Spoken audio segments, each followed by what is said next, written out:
Едина Муса е една од нашите најдобри, најубави кошаркарки која што го носи дресот на кошаркарскиот клуб Вардар. Не е тајна дека таа ја сака кошарката од мали нозе и дека тоа е незината прва љубов. Меѓутоа, изминативе неколку месеци се почесто е актуелна и како фитнес тренер и како фитнес модел. Ја поканивме да ни биде гостин во студиото на Репортер. Едина, здраво. Здраво, ти благодарам на поканата. Ти благодарам и тебе што ја прифати поканата да дојдеш и се надевам дека ќе имаме убав разговор и ќе имаме што да им кажеме на читателите на Репортери, на гледачите. Во најавата кажав дека си кошаркарка пред се и дека кошарката ја сакаш од мали нозе. Меѓутоа, изминативе месеци некако повеќе за тебе читаме како фитнес тренер и како фитнес модел. Значи ли тоа дека кошарката ја стави во втор план или реши да се посветиш на новата љубов фитнесот?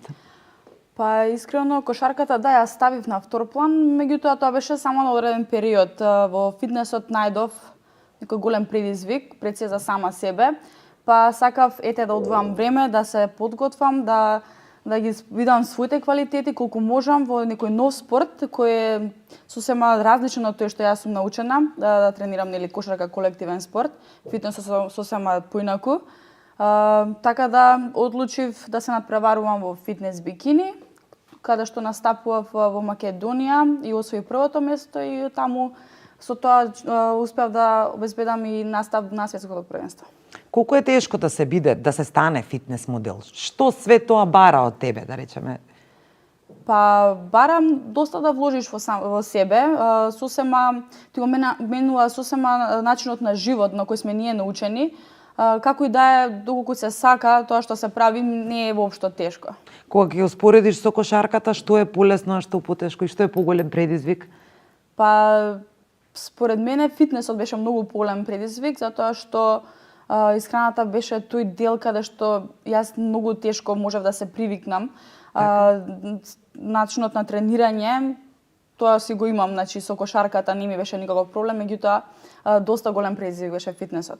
Како фитнес модел ја представуваше Македонија на светскиот надпревар во Франција од 1 до 4 декември. Кои се критериумите за да се го освои 12-тото место, што е и добар резултат со оглед на тоа дека е надпревар на светско ниво? Кои се критериумите за да се настапи на еден таков фитнес надпревар?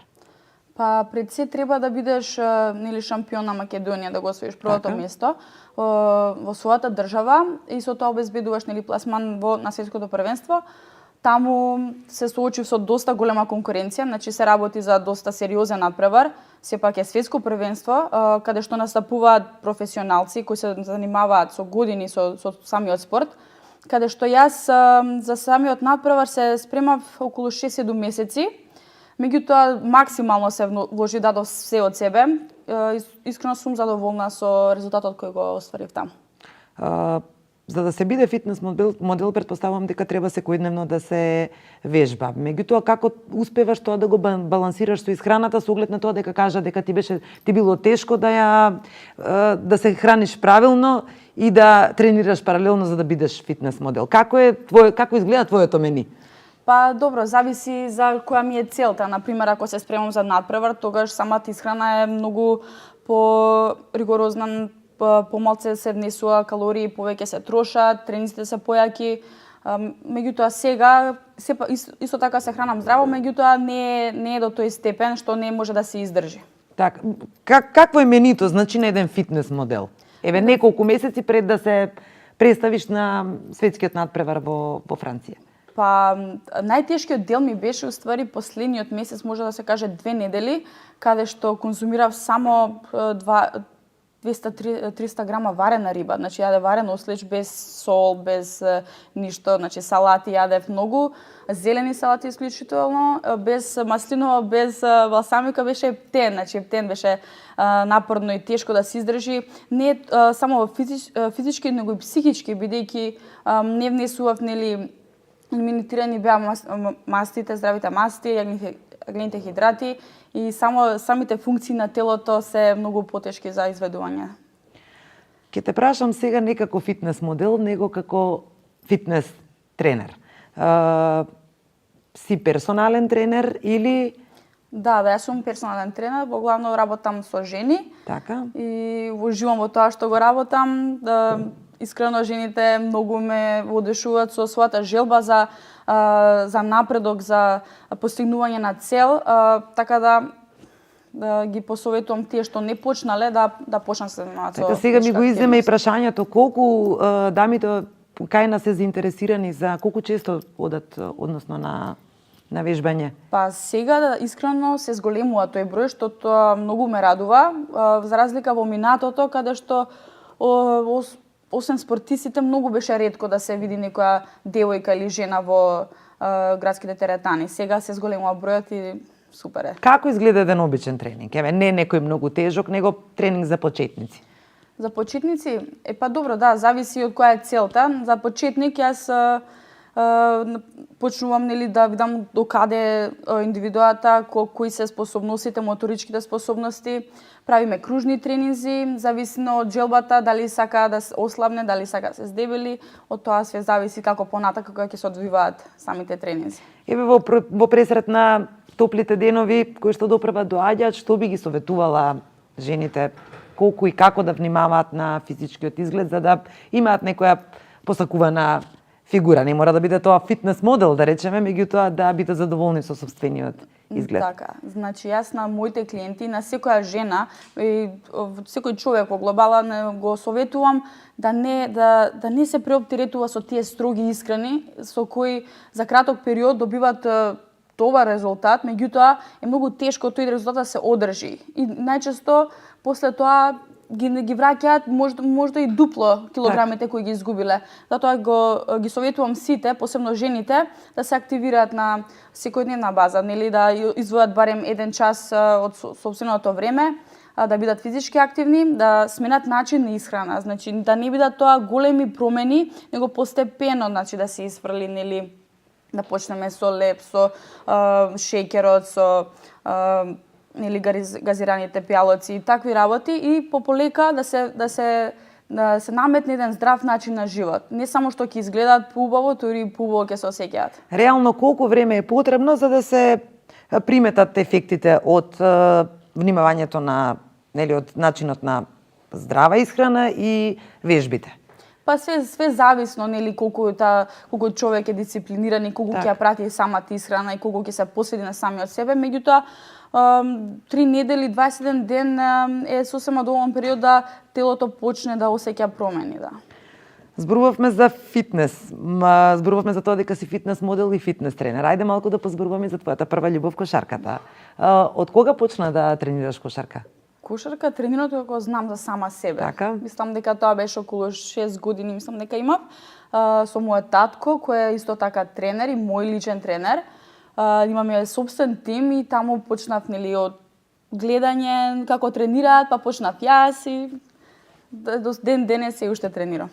Стигра ли со татко ти еден на еден некогаш на некој надпревар? Па не сум имал, сега ќе го прашам викендов да играме, да така, видиме кој е да видиме кој е подобар. Дел си од кошаркарскиот клуб Вардар, важи за едно од најубавите и најдобрите кошаркарки. Меѓутоа сега на Final Four надпреварот нема да можеш да играш заради повреда на ногата, коленото. Да, се здобив на купот на Македонија, се здобив со една повреда на коленото која ме лимитираше во последните 2 месеци да бидам физички активна. Сега сум подобро, меѓутоа се уште мислам дека не сум доволно рехабилитирана и би сакала да направам пауза до наредната сезона, да се рехабилитирам скроз и да можам од почеток да почнам, затоа што не чекаат и надпревари со репрезентација во ноември во Хрватска, така да овој период ќе го посветам на рехабилитација. Реално колку му е потребно на еден спортист да заздрави од повредата и повторно да може да игра на теренот, да биде во топ форма? Па добро, се зависи од повредата. Јас сум имала и 3 операции на коленото, секоја со пауза од 8 месеци, значи се работело за скинат лигамент, менискус, така да сум имала и повреди кои траеле една недела, зависи која е повреда. Така да здравјето пред све, многу спортисти брзаат од повреда и не можат да се рехабилитираат доволно и повторно се повредуваат, што е многу лошо за еден спортист.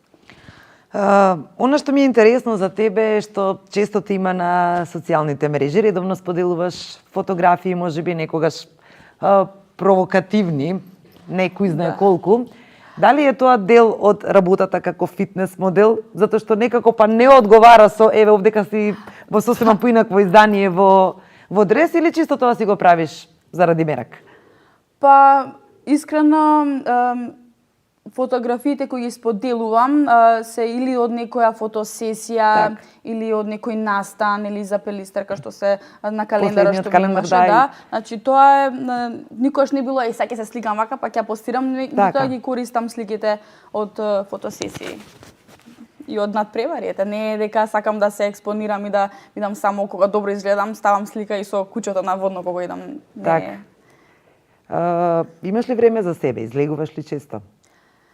Да, имам време за себе. Мислам, ако еден човек си го испланира времето како што треба, има време за се. Дали излегувам? Па излегувам, не излегувам многу често, меѓутоа мирот сигурно ги имам со најблиските. Сакам помирни места, често идам во театар, идам на кино, во некое малско кафуле, по дискотеки многу ретко може да ме видите или некој кафеани. Имаш ли време за љубовен живот? Тебе многу малку знаеме за твојот љубовен живот. Може би нешто ексклузивно ќе ни кажеш во емисијата. Да, имам време, значи нема време периодот кога се спремам за фитнес, мада и тогаш и психички не бев спремна да бидам со некого, пошто нели кога се посветиш на некој, тоа на нешто, тоа треба максимално го искористиш. Меѓутоа сега да, имам повеќе време и има некои новости, меѓутоа ќе ги оставиме за понатака. Тоа некојаш друг пат ќе ни го може и на социјалните мрежи ќе објавиш, па ние ќе ти ја украдеме информацијата или фотографијата. Ти благодарам што беше гостинка во студиото, ти благодарам на овајот разговор и ти посакувам побрзо да заздравеш со повредата и да се вратиш на теренот. Ти благодарам и се надевам дека наредната сезона ќе дојдете да не бодрите на кошаркарските терени. Ти благодарам уште еднаш.